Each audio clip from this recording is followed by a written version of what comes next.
This is the Welcome to Humanity podcast with thought leader and transformative psychiatrist, Dr. Fred Moss. This show focuses on the betterment of humanity on a global scale. Each episode will leave you enlightened, inspired, and ready to make an impact in your world. Welcome to the show. Welcome to your life. Welcome to humanity. Here's Dr. Fred.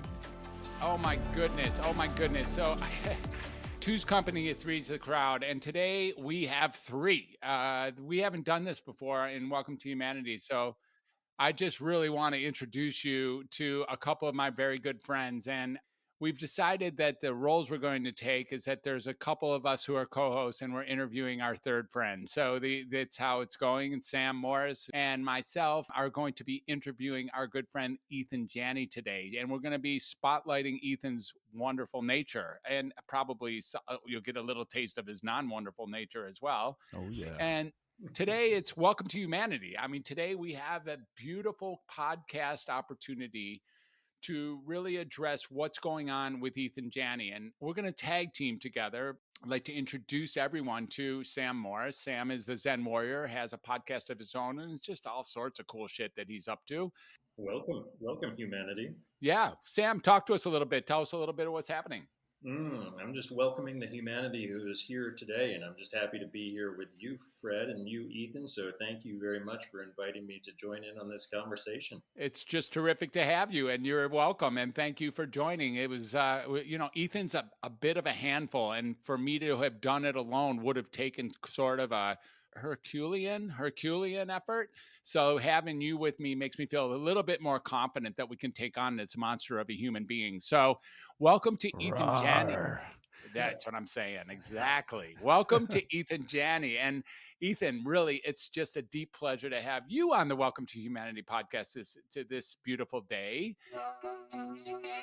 Each and every one of us is really dealing with something, right? No matter whether we're tackling some of the big problems in the world or maybe even the tiny ones, we all face challenges. Now, I've been a psychiatrist for many years, and I've worked with all kinds of people from all walks of life. I've worked with more people than I can really count, from various backgrounds, dealing with more issues than you can imagine, of all sizes and shapes. So naturally, over time, I've developed a number of ways to assist others in gaining a new sense of freedom and empowerment. Now, I'm pulling back the curtain on one of those methodologies, and I'm going public, revealing the process and associated mindset that contributed to using this particular method with maximum effectiveness. It's all laid out in my new book called Creative Aid: Healing Through Creativity and Self-Expression. You can pick this book up on Amazon.com in either Kindle or paperback format. And as a listener to the Welcome to Humanity podcast, I'd like to offer you a completely free copy in audiobook format. Just go to welcometohumanity.net/creative and download your free audiobook copy of Creative Aid today.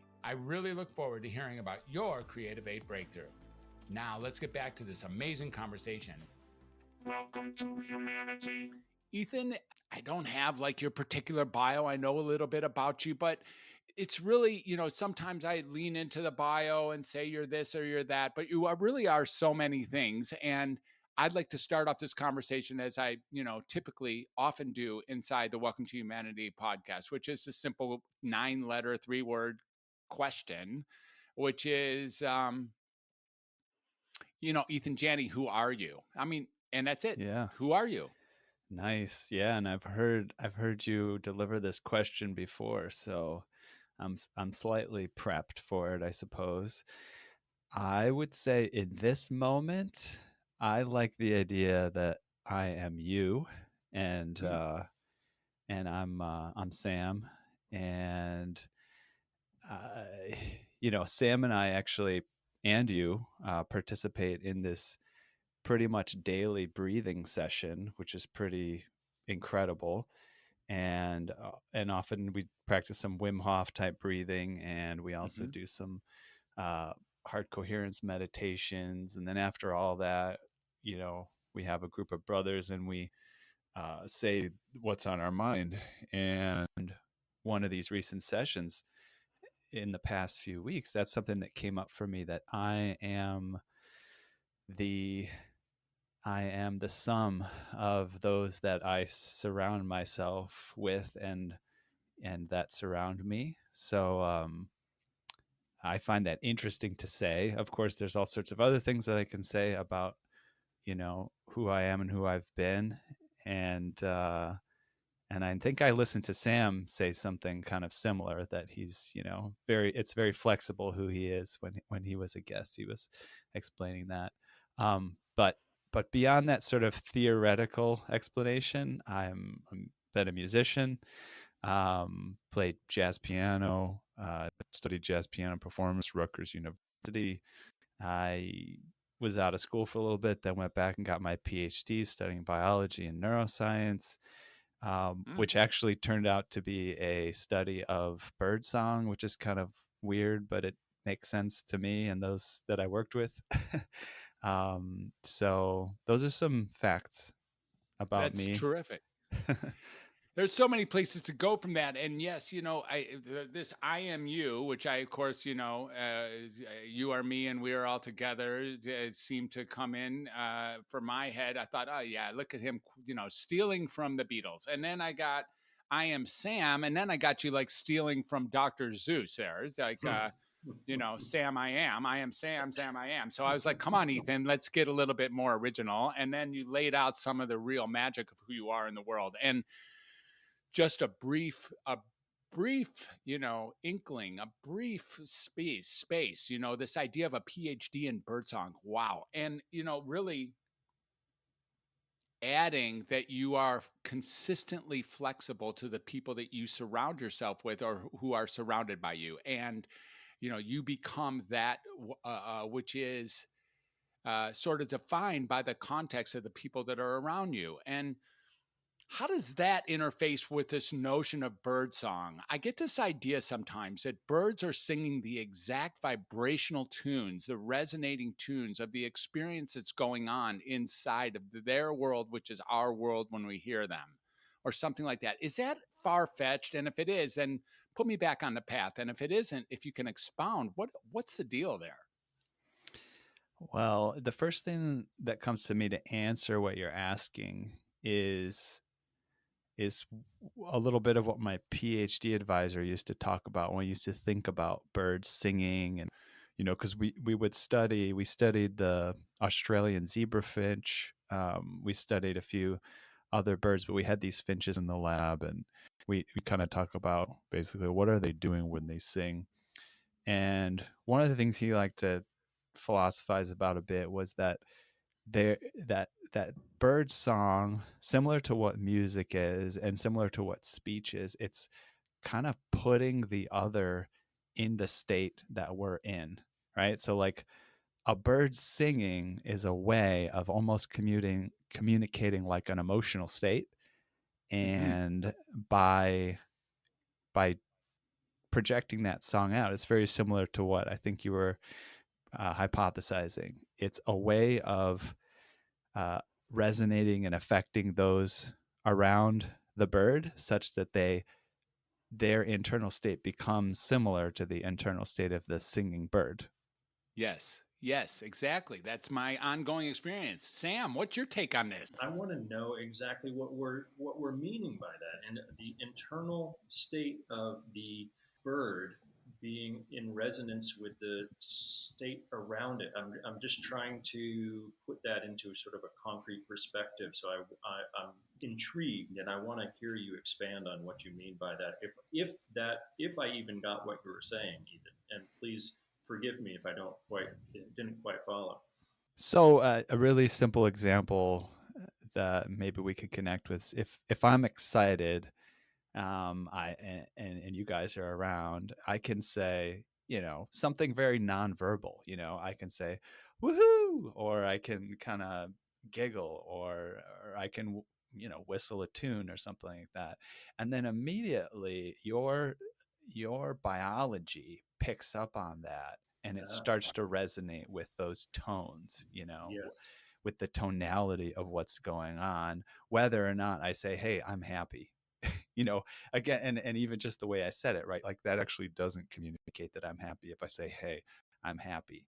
versus Right. if it comes across in the musicality and the tonality of what's going on with me. Right. It's like when Fred asked me how I was doing earlier today on the phone, and I said that I was fine. He was like, "Yeah, bullshit." Right. You know, Right. Sam, you're speaking. I want to point something out. I think Eathan probably has this view too. So Sam's quite a musician. He's an understate. He understates his impact in the music world, I think. And Sam, you really are. And one of the places that when I get to see you play or listen to anything you put together, I'm struck by the really similar nature to this, that the sounds that are coming off your guitar or the sounds that aren't even really about your guitar, but through you and then via your guitar are so extraordinary. And the message you're sending forth has nothing to do with any kind of spoken English word.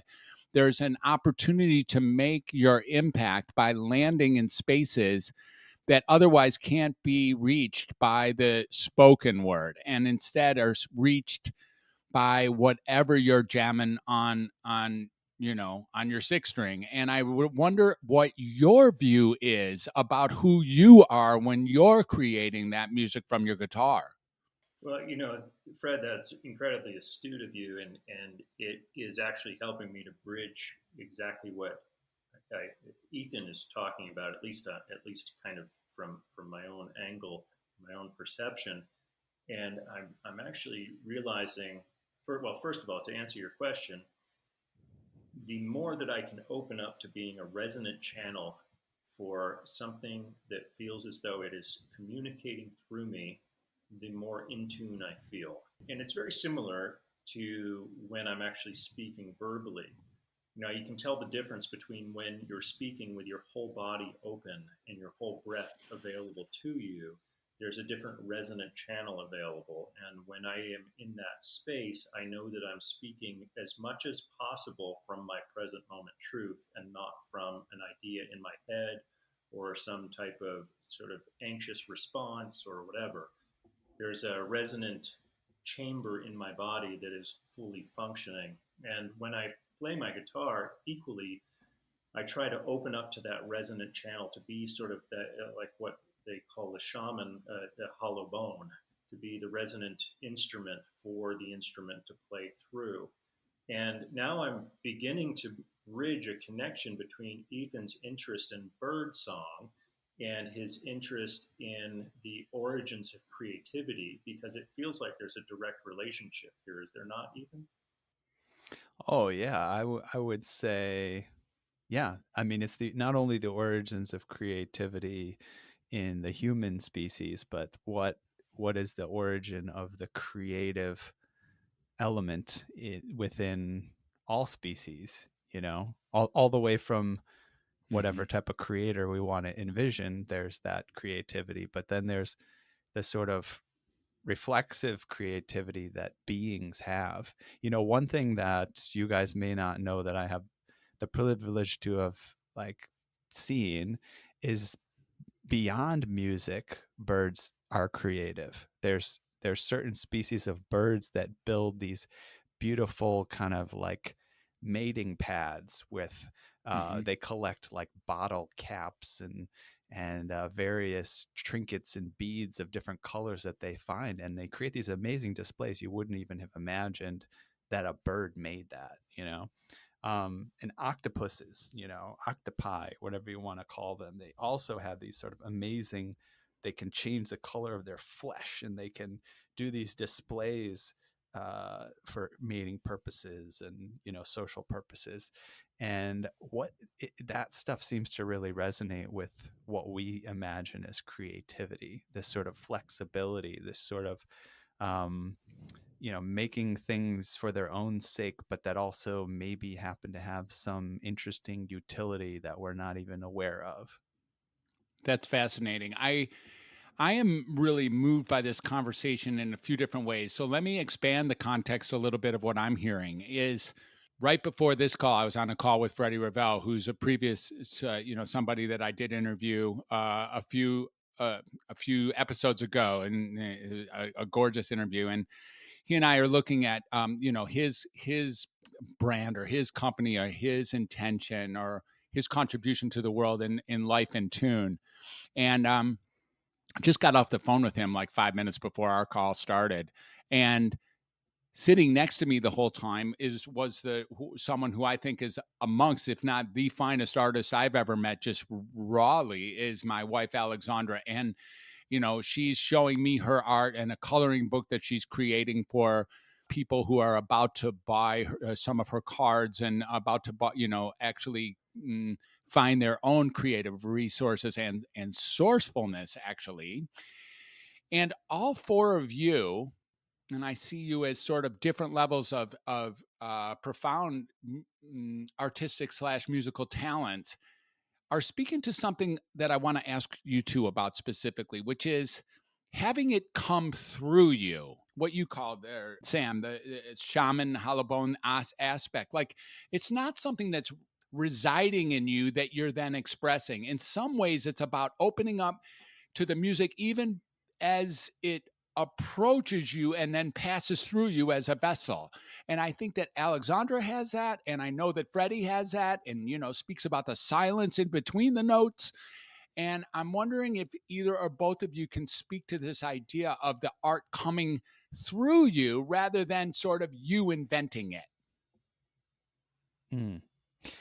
I think it's a really scary place sometimes to be, to kind of imagine that you don't have any control over all of that, and you just kind of have to wait for the, what are they called, the those like angelic beings, what are they, the calliope and the the muses, right? You have to just kind of like wait for the muses to bless you with that.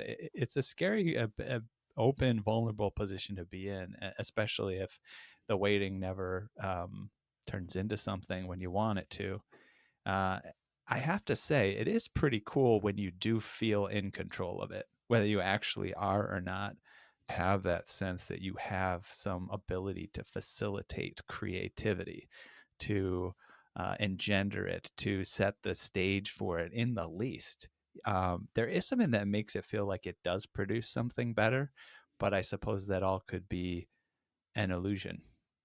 Mm-hmm. Mm-hmm. Yeah, I love that, and I think that my perspective on that is it feels like a participatory engagement with some other force or entity or entities that are both within me and without me. It kind of reminds me of when Eathan was first describing how he perceives himself, and he was saying, "I am Sam, I am Fred." I in certain respects equally that which I am not as that which I am.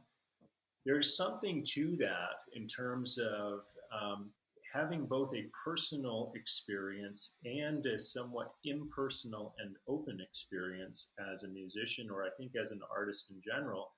And for me, when I feel that there's too much of the personal involved, what it feels like actually is that there's something that is an archived version of myself that I'm trying to recreate in the moment, and it bores me, frankly, especially with improvisation. It will just bore me. Whereas when I'm truly improvising, when I'm truly in the moment, there's both the personal and impersonal, because it's both. And what I mean by that is I guess what I mean is it's both a known world and an unknown world.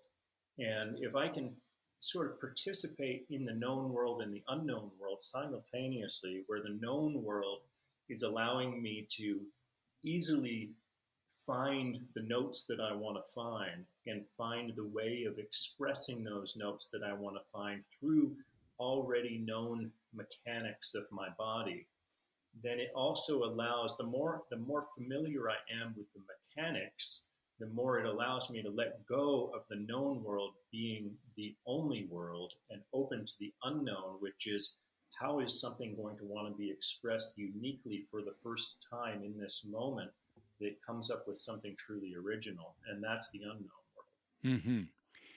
Yeah, that's extraordinarily well said. Thank you. I am now struck with the guitar or the piano or any instrument for that matter, but the guitar and the piano in both of your cases, and then pens or brushes in Alexandra's case, or etc., is serving like a bridge, like a way to metabolize the incoming, the incoming information or the incoming uh, experience, and then you get to add the embellishment or the statement, or maybe this is what you're talking about, Eathan. Not that you're just like, maybe you're not really in any way a zero. You get to add your flair. What is Eathan's experience of this, or what is Eathan's add to this? Mm, your cherry on the top of the experience that's coming through, and then express it through your fingertips, or express it through your dance, or whatever your particular art media form is. It's like a mixture of if you say within me and without me, which of course references John Lennon again, but we'll try to stay away from all you guys being so unoriginal and get back to the original here. It's like, what is it like when it's flowing well, when that you're crushing it, when you're crushing it, that you are delivering something that's going to make a difference, and it as it comes, as it lands into the airwaves. Can either of you take a stab at what is that experience as it's resonating on real time? I'm going to let Ethan take this on first. Well, it's interesting because Sam was talking about like not trying to be what you've been before and trying to recollect a previous experience that felt great. But I have to say, when you mentioned this concept of what's it like to be in that flow, I did kind of come up with that the practice can sometimes precede that, right? It's like I didn't think of music actually. I imagined myself when I actually gave my PhD, thesis final presentation in front of my committee, and there were parts that I had rehearsed over and over again to make sure that I said them right. And it's kind of like practicing something over and over again and hoping that it's going to land in the real moment gives you the opportunity to have that experience of landing it in the real moment and knowing that it turned out the way that you had hoped, maybe even better. Mm-hmm. And sometimes that happens when it's completely improvised and you just go, oh, holy cow, that happened and I didn't even practice it. But I think that there's space for that really rich feeling of, hey, that was what that's the feeling that I want. If you did have some kind of practiced intention around it, and it's like just falling deeper into that groove you had hoped for. Thank you. Beautiful.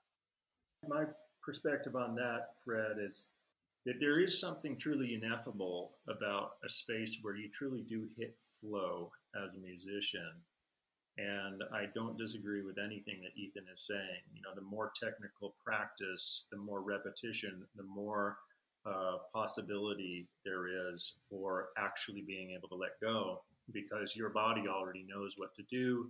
Your subconscious knows what to do. You've made the conscious craft and art of practicing into something that is unconscious so that you don't have to think about it. And when you don't have to think about it, it actually opens up the opportunity to communicate spontaneously through the instrument rather than having a preset, set of ideas about what you're trying to do, where it's not fully unconscious yet.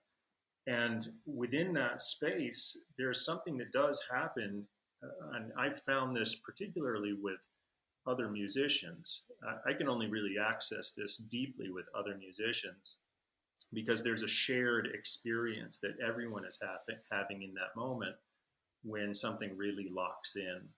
And I've noticed how fragile that space is. You can get locked in, but you can just as easily get kicked out, because the moment you start thinking, man, we're really locked in, suddenly that starts to create a known reality which may not last. It's like the thinking mind starts to interfere At least that's been my experience. Mm-hmm. So it's this walking a tightrope to be able to stay locked in, because it is something that goes beyond the thinking mind, and it's happening in an unconscious way. And especially when it involves other musicians, there's something so sublime about it. And the tendency for the ego is to want to jump in and be like, damn, we're really hot right now. And then the moment that happens, sometimes you get kicked right out of it, and someone loses the beat just a little bit, and then it's no longer locked in. It's a really interesting phenomenon. It's something, of course, that you and I experience when we talk on the phone and we start going, that if we step away from what we're saying and kind of look at how awesome it was that we just explored whatever we did, we now lose our awesomeness at that instant, Right. rather than just simply accepting the flow and, as some would say, not getting retarded about it. I mean, and really, I'm left with something else here, which I can't wait to hear from both of you about, which is, in my experience of music, there's the jamming and the improv, and we're hot, we got this, we're creating in the flow on top of it. There's that. And that's often seen as sort of the, the flow of what it means to be a contemporary, to be an expressive, supreme contemporary musician / performing artist. And I look sometimes at the old classical music. If I look at Bach, Beethoven, Mozart, Handel, and we start looking at, Chopin and Haydn, and when you don't do covers of their work, this isn't like some do. I get it. There are some pieces that eventually got to be covers here in the 20th or 21st century, but in general, to do that work, to do the work that those composers put on paper so miraculously, you are to, in fact, practice so that you hit the note exactly as it should be hit. And you with the same tempo, the same amplitude, or loudness, and same flow, staccato, whatever, like you take that, and it's the object is to do it perfect, like it was meant to be done. Whereas in creating music, at least contemporarily, part of it is, in fact, it's going to be sounds that have never occurred before. And is there a contrast there, or are those really the same experiences, or can you compare and contrast the two ideas I'm bringing forth here? Let's start with either of you. Well, it's interesting. The topic of my thesis was the balance of repetition and variation, basically within the song of a bird, but also reflecting that within music, and how are they similar and different. And it's a balance between falling into a recognized structure and straying away from it, and you can't go too far either in either direction. It just doesn't work. Yeah. And there's a very interesting difference between, say, traditional classical music and, say, jazz improvisation, for example. Jazz improvisation obviously focuses far more on the freedom, but there's also a tremendous amount of structure too. There's the structure of the harmony. There's the structure of the rhythm. There's so much structure, but within that structure, freedom to improvise is found. Whereas in classical music, the emphasis is on the structure. The emphasis is not on the musician's creative freedom. And I had the absolute privilege to work with a classically trained violinist who worked at the Colburn School for a number of years, and she was just an amazing violinist. And she and I began. I'm almost becoming emotional because she just died a couple of years ago. Just such a sweet, warm person, just absolute sister to me. In the last few years of her life, I began working with her on improvisation, and she was terrified at first to play notes that were not written on paper. And it was something where I said, okay, well, let's just start out with one note, and then let's play two notes. Let's play a combination of two notes, and then let's just explore those two notes, but with a different relationship with each other, a different type of rhythm with each other each time. And then we expanded and expanded on that, and finally she developed a whole new relationship with her instrument, which didn't take long. And she was absolutely in tears around having this new freedom of expression with her instrument. Um, but this is also related to what Ethan's saying. It also there is structure within the freedom of improvisation that's required, and it's not an either or thing. But in classical music, it's much more highly structured and or the emphasis is on the structure, not the freedom. In jazz music, the emphasis on the freedom, not the structure, but both have both. And I like to look at it too from the perspective of order and chaos too, or the masculine and the feminine. You can look at it from these sort of meta perspectives of how this is a sort of a representation of our own polarities that we experience as human beings between order and chaos, masculine and feminine, etc. I think that this next area I want to go to is the so-called rules that both of you have pointed to inside of the world of improvisation. Source structure, I suppose, is the term you use more than rules. And there's like what you can't just play what you want when you want to. You can't. I mean, it's not exactly that. There's some sort of what is it? Unspoken etiquette, or is it even etiquette to be busted through, or can you put it in words what the structure is that one has to go through when, for your case, Ethan, when you're jazz improv on the piano, and you, Sam, when you're just banging along on your self creations, and there you are with another, perhaps a drummer in the background or someone else playing another instrument with you. Can you help us with listing what might be some of those harder or softer rules or structures that need to be followed? It's funny because, one of the things that's coming up for me is like, just don't fuck up, like, I'm recalling the scene of Charlie Parker, hopping on stage to join the jam session, when he was very young and had not become a seasoned musician yet, and playing some notes that just didn't fit. And the drummer takes the cymbal off his set and throws it at him, and it's kind of just like, there's nothing there that's said about what the structure is, except the structure is, don't get up here and don't get up here and fuck up. Mm-hmm. I love it. Don't fuck with this flow. And, in a sense, the getting to that point, which I can't promise that I've gotten to completely, isn't always a place of reason. That's why that action was the action that was taken for him to get where he needed to go. The action wasn't, hey, let me get up from my drum kit and start teaching you music theory here. Mm-hmm. Yeah.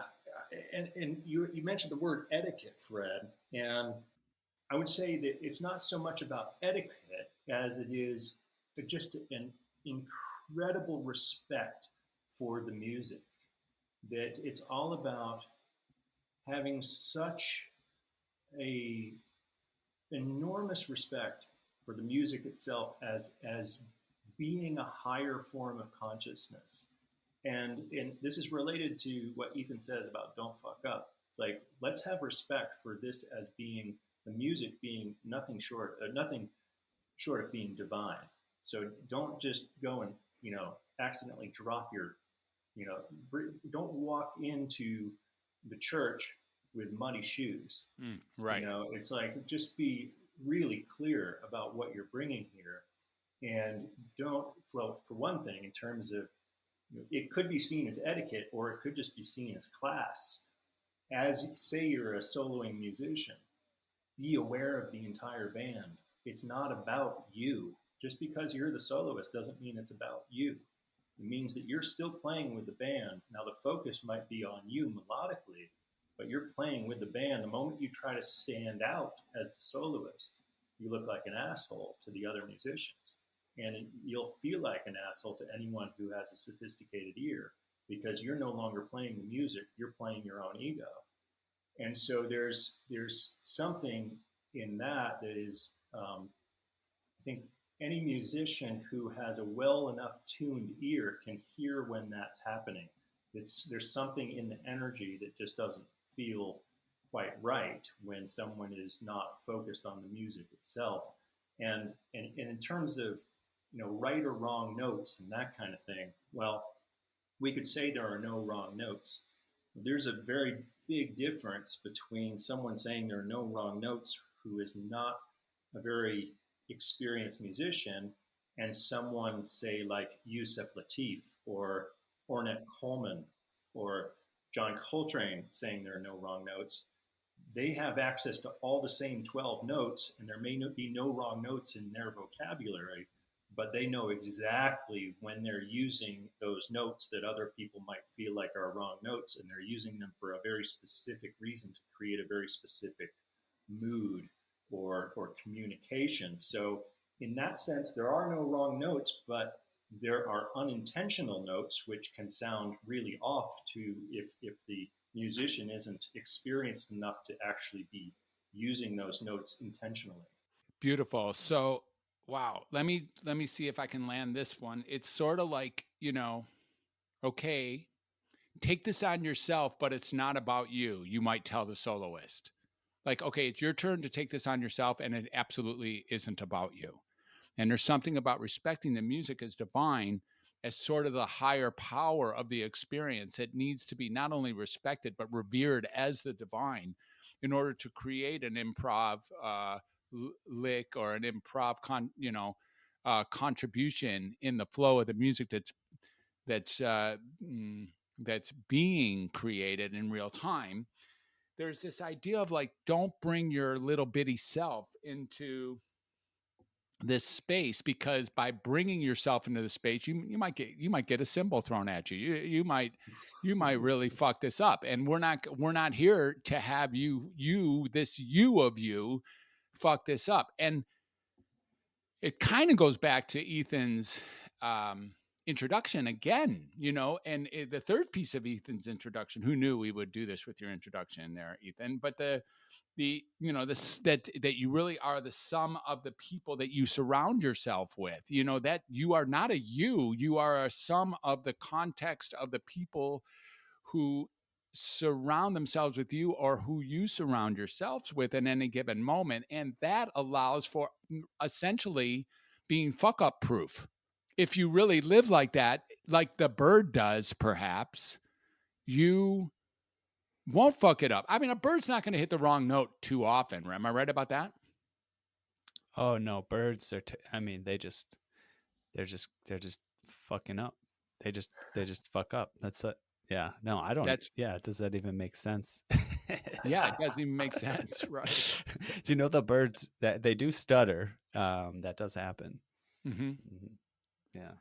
But I got a bird that stutters. I got a bird that sings. Well, what about taking the look, a couple of times, Sam, you've referred to the seasoned musician, and I would not call myself that at this time. I have sort of the heart of a wish I was wannabe seasoned musician. You're a seasoned fan. I'm a definite seasoned fan, and I played a little bit before. I played some ivories before I was 13 when I stopped. And there's something like, are we all musicians? Is my next question. And is there really such thing as a different? Oh, go ahead, Eathan. I love your answer here. Bring it. Ever since I first heard you talk, Fred, it's like the words matter, but they don't. You're constantly delivering poetry, and it's really, poetry is never just about the words that you're saying and do they make sense or don't they make sense. And I sort of, in getting together and talk with you guys, like I love the concept of just talking especially with Fred, talking faster than you can think, and maybe even like just trying not to say something that makes sense, just trying to say something that sounds good, that's musical. Somebody recently brought up, Martin Luther King as this incredible speaker. Well, and the secret of his speaking was not that he spoke, but that he sang. And could Martin Luther King be Martin Luther King and deliver the messages that he delivered without having them be music? Mm-hmm. Mm-hmm. So that's a definite vote for us all being musicians, and I accept the acknowledgement, by the way. Thank you. Sam, what's your take on this? We are definitely all musicians. I mean, we are born musicians from the moment that we cry when we come out of the womb. It really is, it's true. And in fact, I was talking with Tim Ringgold, our mutual friend, recently about this, and said, think about when you scratch your neck. You're scratching in rhythm. Mm-hmm. Your heart is beating in rhythm. Mm-hmm. Music comes out in the form of vocal tones all the time. Now, what a musician does is they take these naturally occurring phenomena and they just focus on them. They just keep focusing and keep focusing. And then they say, okay, well, I'm going to focus on this thing, on this external object. Same thing. It's a resonant chamber that I play, percussively.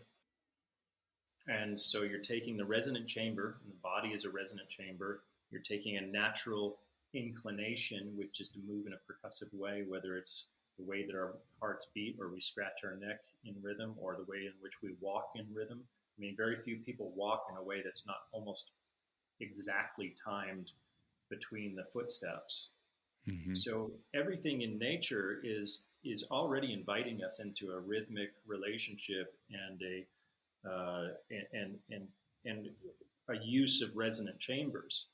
And what musicians do is they just focus on developing that skill with an external instrument, unless they're a singer, and then they focus on developing their internal instrument. But all of us are musicians. It's just how much time and energy have we actually spent cultivating that awareness. It's Sam. I wonder if it's really aiming at what you said in your last entry before this one.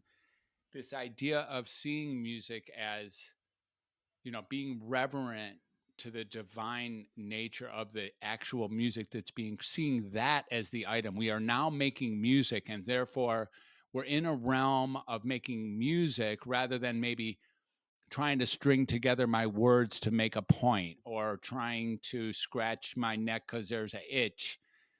Even though those things are so exquisitely musical in their own right. And again, back to Freddie Ravel and Life in Tune, that's sort of what he's bringing forth.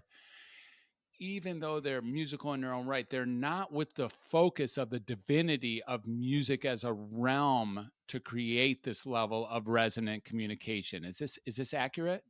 I would say so, and I should also emphasize, I guess, probably that there is certainly ways of focusing more on a divine relationship with music or a sacred relationship with music, and a totally non-sacred relationship with music. I mean, just because I relate to it that way doesn't mean that necessarily everyone is going to relate to it that way. And so I think that's important to emphasize as well.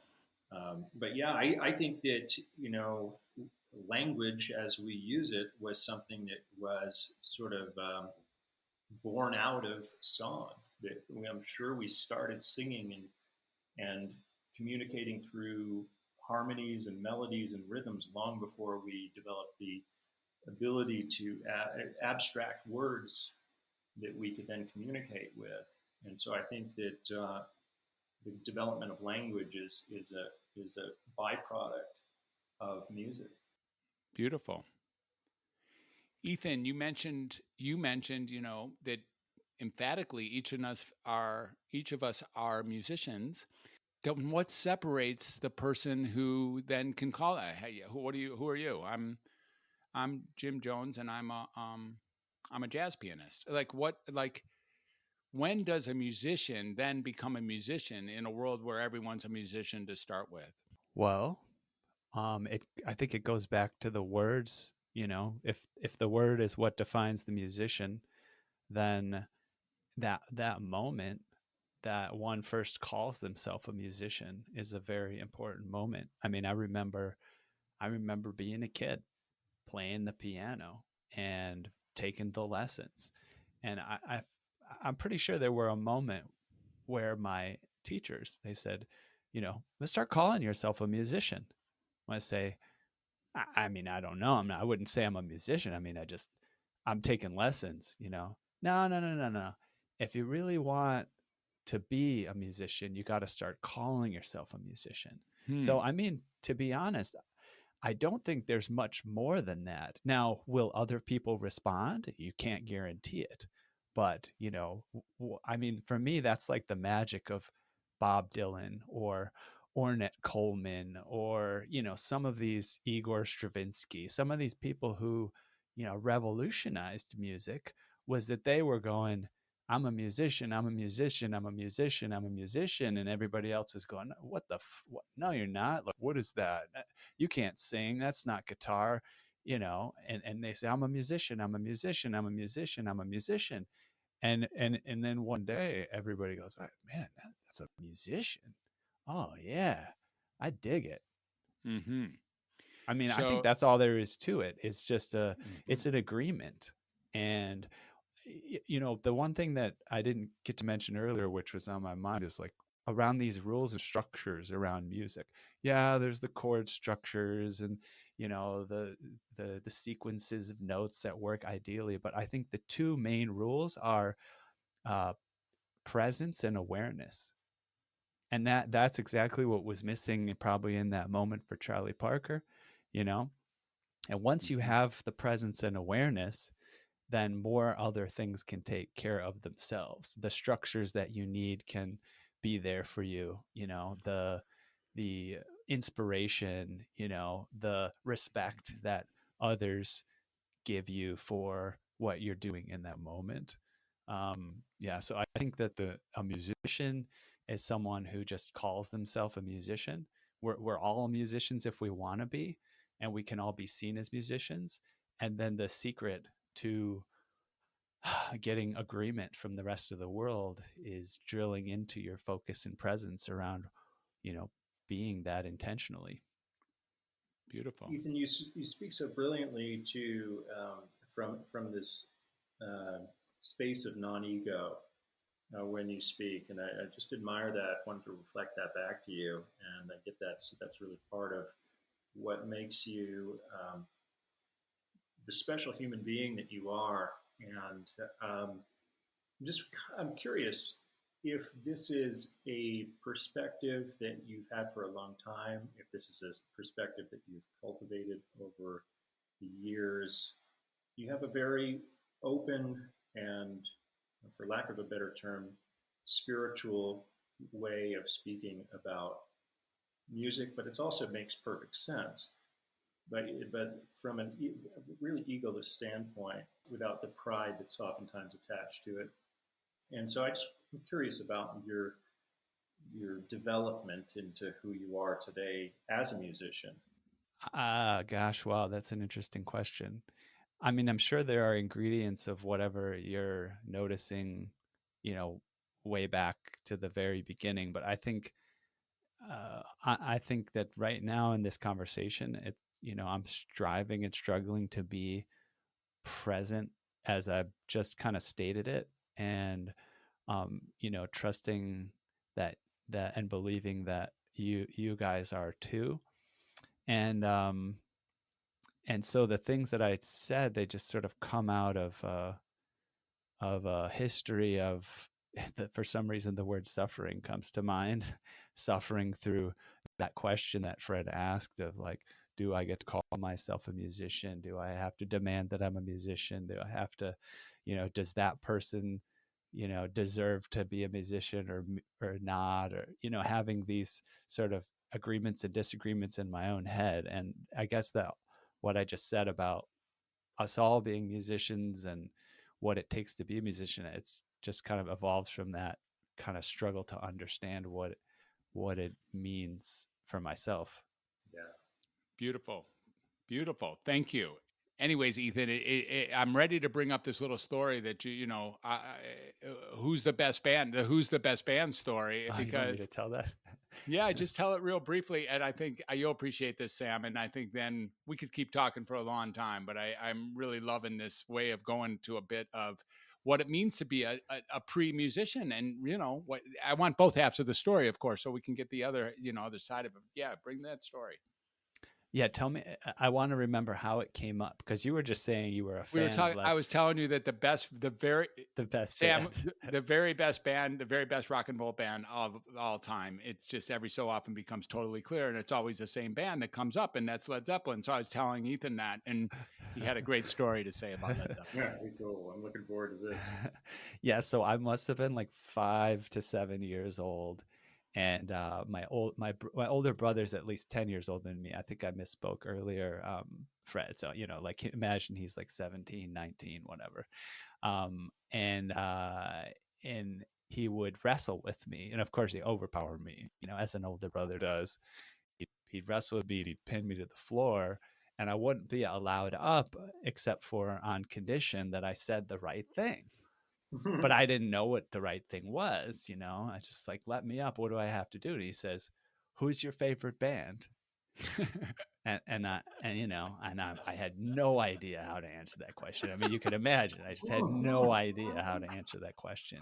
I don't know. Just let me go. What do I say? He said, "Say Led Zeppelin."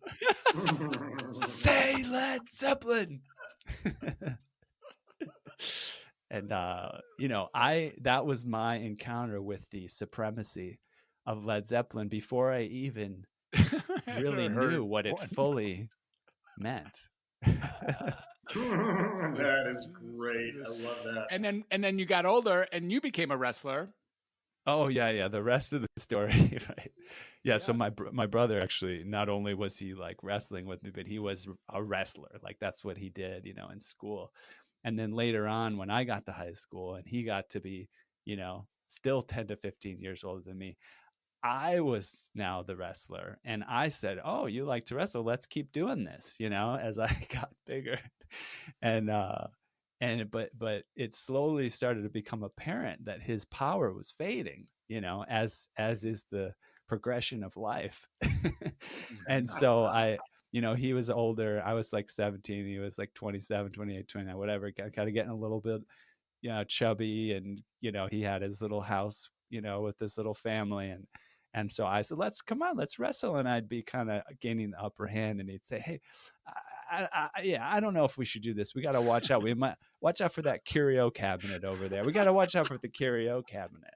And I was just deflated, man. This is my time to shine, And he just totally stole it from me. Totally. You should next time you see him, you should hold him down. You should just hold him down and ask him you what. never did get around to kicking his ass. This is disappointing. Not really. Yeah, the way that I got to kick his ass was just in the sort of humiliation that it was fully apparent that I could. Yeah, I'm with you, bro. I am totally with you there. That's really brilliant. I love that.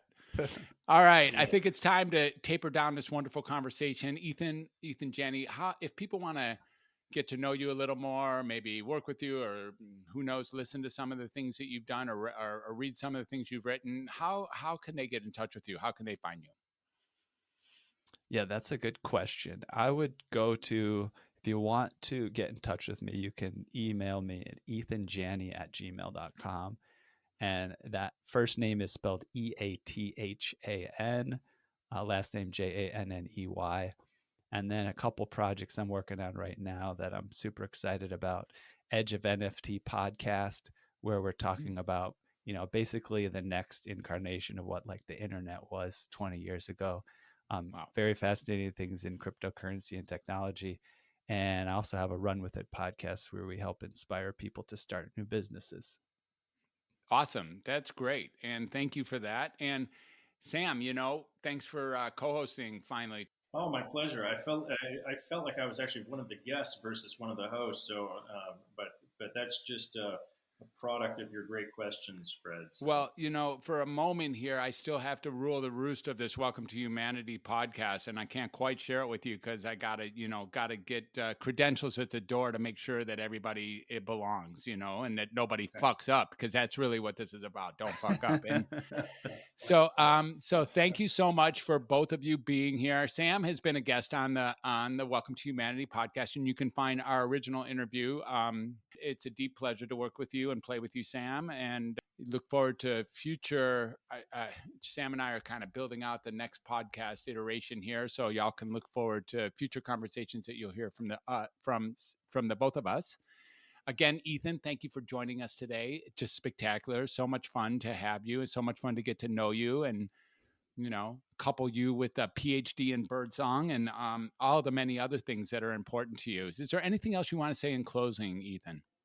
No, I'm excited about you and Sam collaborating further and helping make that something cool. Yeah, you're welcome. You're a welcome addition, a welcome consultant, a welcome friend to be right there with the creation of our next podcast. So thank you for that too. All right, listeners. Well, if you've made it this far, you must have enjoyed the conversation at least a bit, and I think it was a supreme conversation. So it's really a pleasure to have conversations that make a difference for you. These conversations make a huge difference for me. I'm walking away from this conversation with a huge sort of satisfied smile and just something like, wow, life is magical. And life is magical. It turns out all pieces of life are magical. And that's the aspect of humanity that this podcast is really built on.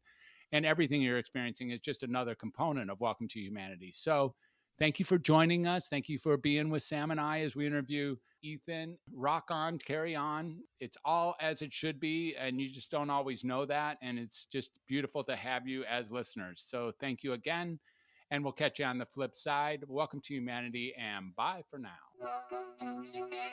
Hey, Welcome to Humanity family. It's Ryan Levesque here, co-producer of the show. I truly hope you enjoyed Dr. Fred's in-depth conversation today. If you did, and if the conversations we share each week are making a difference for you, could you please take just a moment to leave a rating and a short review on Apple Podcasts? Your enthusiastic review helps new listeners discover the show. Your support here really does make a difference. I'd also like to invite you to reach out to a friend or two who would appreciate today's episode. Maybe shoot them a quick text or email, or maybe pick up the phone and invite them to subscribe to the Welcome to Humanity podcast so they can be enriched from the discovery of amazing ideas and insights each week. As always, you can find past episodes along with the complete show notes and links at welcometohumanity.net/podcast. If you'd like to explore how working one-on-one with Dr. Fred can help you break through whatever challenges you might be facing with your mental health or well-being, leading to new levels of freedom and vitality, I invite you to reach out to us directly by emailing Dr. Fred at welcometohumanity.net. That's DRFRED at welcometohumanity.net. Thanks so much for listening, and keep an ear out for another captivating conversation next week. Have a beautiful day, a beautiful week, and indeed, a beautiful life. Welcome to Humanity.